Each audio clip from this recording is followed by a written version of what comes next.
நமசிவாய வாழ்க.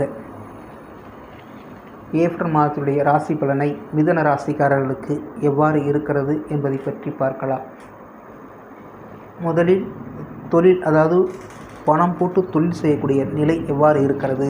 கனரக தொழில், குறுந்தொழில் போன்றவையாக எதுவாக இருந்தாலும் உற்பத்தி சார்ந்த நிலை, உலோகத்தினுடைய உற்பத்தி நிலை கொண்டவர்களுக்கு, உலோகம் அதாவது தாது பொருட்களை வைத்து உற்பத்தி செய்பவர்களின் நிலை எவ்வாறு இருக்கிறது என்று பார்த்தால் அவருடைய நிலை சற்று சுணக்கமாக காணப்படுகிறது.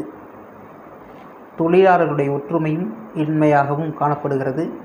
ஆளர்களுடைய நிலையில் இவர்களுக்கு பின்தங்கிய நிலையாகவும் செய்து வைத்த பொருள் வெளியேறாத தன்மை ஏற்படும். சற்று மனநிலை கலக்கமாக காணப்படும். இவர்கள் அடுத்த மாதத்தில் சற்று நன்றாக இருக்கிறது. இந்த மாதத்தில் சற்று சுணக்கமாக காணப்படுகிறது. ஒரு சிலருடைய நிலை, அதாவது தங்கம், காப்பர் போன்ற விலை உயரக்கூடிய அமைப்பு ஏற்படுகிறது. ஆனால் செய்து வைத்த பொருளுடைய வெளியேறக்கூடிய தன்மை தான் குறைந்து காணப்படுகிறது. தவிர தாது பொருளுடைய வாங்கி வைத்தனுடைய நிலை உயர்கிறது என்று எடுத்து காட்டுகிறது. ஒரு சிலருக்கு இந்த உற்பத்தி என்ற நிலையில் வரும்போது விவசாய பொருட்கள் என்று வைத்துக்கொண்டால் ஒரு சிலருக்கு நன்மையாக காணப்படுகிறது. ஒரு சில பொருட்களுடைய வாங்கி வைத்த பொருள் விலை உயர்வும் ஒரு சில பொருளுக்கு தாழ்வு நிலையும் ஏற்படுத்துகிறது. பதறாகவும் கூடிய நிலையாகவும் ஏற்படும்.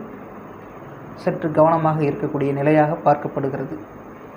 இந்த விவசாய வேலை செய்பவருடைய ஆட்களுக்கு பற்றாக்குறை ஏற்படுகிறது. மன வருத்தத்தை ஏற்படுது. காலத்தில் பரிவடை செய்ய முடியாமல் சற்று சுணக்கமாக காணப்படும். ஒரு சிலருக்கு இயற்கை சீற்றங்கள், மழை போன்றவை காரணத்தின் அடிப்படையில் ஒரு சிலருக்கு பிரச்சனை ஏற்படுத்தக்கூடிய அமைப்பாக பார்க்கிறது. காலத்தை பதிவு செய்யுங்கள். பருவத்தை பயிர் செய்யப்பட வேண்டும். சீக்கிரமாக வேலை செய்து அதனுடைய உற்பத்தியை பெருக்குங்கள். ஒரு சிலருடைய நிலை அவ்வாறாகத்தான் இருக்கிறது. மீன் வளர்த்தல் அல்லது நிலத்தின் மேற்பகுதியில் தொழில், அதாவது எப்படி சொல்கிறது, நெற்பகுதி, தென்னை, துவரம்பருப்பு, இந்த வகை நிலத்துக்கு மேலே வரக்கூடிய பொருட்கள் நன்றாக இருக்கிறது. அடிப்பகுதியில், பூமிக்கு அடிப்பகுதியில் வரக்கூடிய பொருட்களுடைய நிலை சற்று சுணக்கமாக காணப்படுகிறது. உயிர் வகையில் வளர்த்தல், ஆடு, மாடு, அதாவது ஒரு சிலருடைய குதிரை, நாய் வளர்த்தல், இதில் போன்றவர்களுக்கு சற்று ஒரு சிலருக்கு நன்மையை கொடுக்கிறது. சரி, அடுத்ததாக நாம் என்ன பண்ணுறோம் அப்படின்னா தொழிலாளர்கள் போகிறோம். அதாவது வியாபாரியுடைய நிலை எவ்வாறு இருக்கிறது என்று பொருள். இந்த மாதத்தில் உலோக உற்பத்தி வாங்கி வைத்து ஸ்டாக் வைப்பவர்களுடைய நிலை சற்று உயர்வு காணப்படுகிறது. எந்த பொருளாக தாது பொருளின் அடிப்படையில் வாங்கி வைத்திருக்கக்கூடிய நிலை சற்று உயர்வாக காணப்படுகிறது. விலை ஏற்றம் இவற்றின் அடிப்படையில் பெருத்த லாபத்தை கொடுக்கக்கூடிய அமைப்பாக பார்க்கப்படுகிறது. ஒரு சிலருக்கு விவசாய பொருட்களை வாங்கி வைத்தவர்களுக்கு ஒரு சில பொருட்கள் விலை கம்மியாகும், ஒரு சில பொருட்கள் உயர்வாகும். இதன் அடிப்படையில் ஆவரித்தன்மை ஏற்படக்கூடிய அமைப்பாக பார்க்கப்படுகிறது.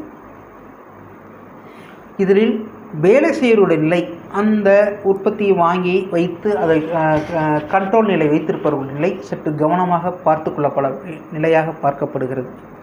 அசால்ட்டு தன்மையின் மூலம் பொருளாதாரத்தை சீரழிவு ஏற்படக்கூடிய அமைப்பு ஏற்படுகிறது. சற்று கவனம்.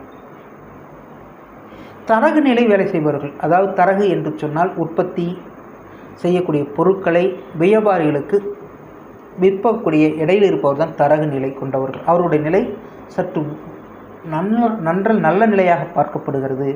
கமிஷன் அதிகமாகவும் உற்பத்தியில் அவர்களுக்கு ஏற்படக்கூடிய தொழில் நன்றாக இருக்கிறது.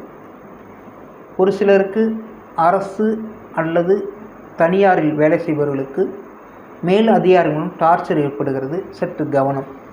இவற்றின் மூலம் கவனமாக இருக்கக்கூடிய நிலையாக பார்க்கப்படுகிறது. 4ஆம் வீடு, அவற்றின் அடிப்படையில் பார்த்தால் மாத்துருஸ்தானம்.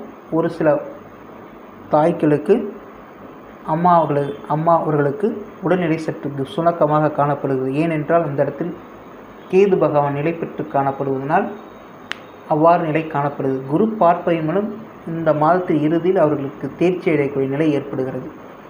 ஒரு சிலருக்கு நல்ல நிலையாக பார்க்கப்படுகிறது. முதலீடு அமைப்பாக, ஒரு சிலர் முதலீடு அமைப்பாக போடக்கூடிய அமைப்பாகவும் பார்க்கப்படுகிறது. ஒரு சிலருக்கு முதலீடு மூலம் ஏற்படும் சிக்கலாகவும் பார்க்கப்படுகிறது. ஒரு சில குடும்பங்கள் அப்படின்னு வைத்துக் கொள்ளும் பொழுது மங்கள நிகழ்ச்சிகளுக்கு கலந்து கொள்ளக்கூடிய அமைப்பாக பார்க்கப்படுகிறது. வாக்கு தனம் அமைப்பு கூடுகிறது. வாக்கு அப்படி என்று சொன்னால் இவர்களுக்கு கொடுக்கப்பட்ட வாக்கு நன்றாக காப்பாற்றக்கூடிய நிலையும், தனம் என்று சொன்னால் பொருளாதார வலுநிலை கூட்டக்கூடிய அமைப்பாகவும் பார்க்கப்படுகிறது. ஒரு சிலருக்கு எடுத்துக்கொண்ட காரியத்தை வெற்றி அமைப்பாகவும் பார்க்கப்படுகிறது. வெற்றியடையக்கூடிய நிலை உறுதியாக இருக்கிறது. ஒரு சிலருக்கு முதலீடின் அடிப்படையில் நிலம், தாது பொருட்கள் இவற்றிலும் போடும் பொழுது அவர்களுக்கு வெற்றி அடையக்கூடிய அமைப்பாகவும் பார்க்கப்படுகிறது. ஒரு சிலருக்கு கடனை ஏற்படுத்துகிறது. கடனை வாங்குவதில் சற்று கவனமாக இருக்கக்கூடிய நிலையாகவும் பார்க்கப்படுது. ஒரு சிலருக்கு நோய்த்தன்மை, குடும்ப உறுப்பினர்களுக்கு நோய்த்தன்மை ஏற்படுவதன் மூலம் இவர்கள் செலவு செய்யக்கூடிய அமைப்பாகவும் பார்க்கப்படுகிறது. கவனமாக கையாளக்கூடிய அமைப்பாகவும் பாருங்கள். ஒரு சிலர்கள் வழிபாடின் மூலம் இந்த நிலை மாற்றம் ஏற்படுகிறது. ஏனென்றால் குரு பார்வை அங்கு வருகிறது. அதன் அடிப்படையில் இவர்களுக்கு கோவில் குளங்களுக்கு செல்லும் பொழுது இவர்கள் வெற்றி அடைகிறார்கள். அடுத்ததாக 7ஆம் வீடு என்று வரும்பொழுது மனைவி ஸ்தானம் அல்லது நண்பர்களுடைய ஸ்தானம், அரசு பொதுமக்களுடைய ஸ்தானமாக பார்க்கப்படுகிறது. இந்த ஸ்தானத்தில் மனைவி என்று கணவனாக இருந்தால் மனைவியும், மனைவியாக இருந்தால் கணவனாகவும் பார்க்கப்படும் பொழுது எதிர்பாலினம் இவங்களுக்கு நல்நிலையாக ஒத்துழைப்பு கொடுக்கக்கூடிய அமைப்பாகவும் பார்க்கப்படுகிறது. ஒரு சிலர்களுக்கு வெளியில் செல்லக்கூடிய அமைப்பு, போக்குவரத்து அவற்றின் மூலம் நன்மையாக காலங்களாக பார்க்கப்படுகிறது. நண்பர்களுடைய ஒத்துழைப்பு சற்று இந்த மாதத்தில் சுணக்கமான அமைப்பாகவும் பார்க்கப்படுகிறது. அரசியல்வாதிகள் நிலை சற்று பரிதாப நிலையாகவும் பார்க்கப்படுது. கவனமாக இருக்கக்கூடிய நிலையாகவும் பார்க்கப்படுகிறது. 8 என்று வரும்பொழுது தாமதம், தடை என்று இருந்தாலும் கூட வெற்றி குடிக்கக்கூடிய இடமாகவும் பார்க்கப்படுது. அதிர்ஷ்டத்தை கொடுக்கக்கூடிய இடமாகவும் பார்க்கப்படுகிறது. 9ஆம் இடம் பாக்கியத்தை கொடுக்கக்கூடிய இடமாகவும் பார்க்கப்படுகிறது. பாக்கியங்கள் பெருகக்கூடிய அமைப்பும், கோவில் குளங்களுக்கு சென்று கூடிய அமைப்பும், முன்னோர்களுடைய ஆசீர்வாதமும் கிடைக்கக்கூடிய அமைப்பாகவும் பார்க்கப்படுகிறது. 11ஆம் இடம் வரும்போது மகிழ்ச்சியை கொடுக்கக்கூடிய அமைப்பாகவும், லாபத்தை எதிர்பார்த்த லாபத்தை விட பெரும்பான்மை அதிகமாக பெறக்கூடிய அமைப்பாகவும் பார்க்கப்படுகிறது. 12ஆம் இடம் என்று வரும்பொழுது இவற்றில் அதிக கிரகங்கள் இருப்பதும் இருக்கக்கூடிய நிலையாக பார்க்கும் பொழுது சற்று அதிக நிலை கொண்டவர்களாகும். இந்த அது சூரியன், புதன், சுக்கிரன், சனி, ராகு இவற்றெல்லாம் இருக்கும் பொழுது இவர்களுக்கு ஏமாற்றத்தை கொடுத்தாலும் ஒரு சிலருக்கு நன்மையாகவும் பார்க்கப்படுகிறது. லாபங்கள் பெருத்து அவர்களுடைய அனுபவிக்கக்கூடிய நிலையாகவும் பார்க்கப்படுகிறது. 12ஆம் இடத்துல குரு இருக்கும் பொழுது உங்களுக்கு தடைப்பட்ட காரியங்கள் வெற்றியாகவும், மோட்ச நிலை அடையக்கூடிய நிலையாகவும், குருமார்களுடைய சந்திக்கக்கூடிய நிலையாகவும் பார்க்கப்படுகிறது. நம சிவாய வாழ்க. பிரிதொரு வீடியோவில் சந்திப்போம்.